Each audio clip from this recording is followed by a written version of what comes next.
Le buzz du room service. Le buzz du room service. Coup de projecteur sur un talent, un événement, une personnalité de Bourgogne-Franche-Comté. Bon, c'est l'heure du buzz. Il est temps de s'éclaircir la voix. Vous permettez 2 secondes Ami. C'est bon, ta voix est claire et limpide? Presque. Encore une petite vocalise. Auditoto. Auditoto quoi? Auditoto.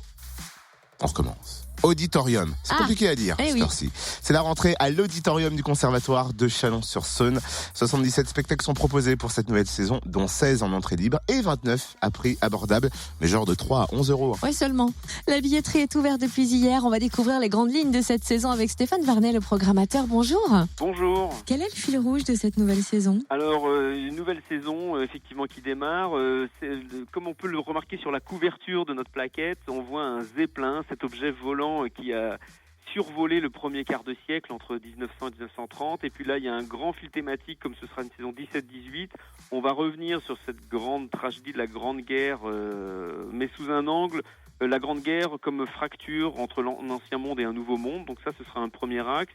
1918 aussi, il y a 100 ans, mourait Claude Debussy, un des génies et des compositeurs français les plus remarquables. Et aussi un grand inventeur de la modernité en début du XXe siècle. Donc il y aura ces 2 fils rouges, un peu autour de Debussy, de la modernité, se replonger un peu dans cette époque, dans l'art nouveau, et aussi bien sûr re-questionner ce qu'a été cette grande fracture de la guerre 14-18. 77 dates sont programmées. Quels sont les événements phares? Bien, il y a beaucoup de choses. Alors je ne vais pas pouvoir tout citer. Effectivement, l'idée de cette saison, c'est elle est à l'image, même je dirais, des précédentes et de l'établissement et de notre projet, c'est-à-dire que on veut vraiment avoir une grande diversité des approches, des esthétiques, que ce soit dans des partenariats avec l'Espace des Arts. Je pense à un projet Love and Revenge qui est très électro, musique actuelle, ciné-concert, mais on peut avoir très bien le B-Rock Orchestra, un superbe orchestre de musique baroque qui va jouer du Vivaldi et du Corelli. Donc vous voyez, la palette est très large. On peut avoir un rendez-vous avec Stéphanie Marie Degan, une superbe violoniste baroque, et Violaine Cochard dans un duo violon-clavecin.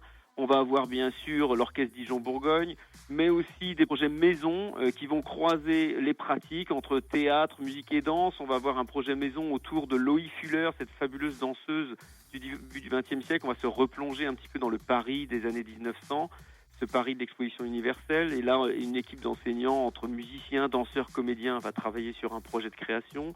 Il va y avoir un temps fort autour de Schubert, avec le Quatuor Diotima, qui est un des très grands quatuors internationaux, qui va mêler à la fois la musique de Schubert dans un salon musical le 13 janvier à l'Auditorium, et aussi le Quatuor Diotima va se joindre à un projet maison de création danse intitulé Impromptu pour un envol, où Schubert est une espèce de trame de fond sur ce thème un peu de la migration entre musique et danse, entre vidéo et plateau, etc. Donc il y a beaucoup de choses, les rendez-vous d'orchestre.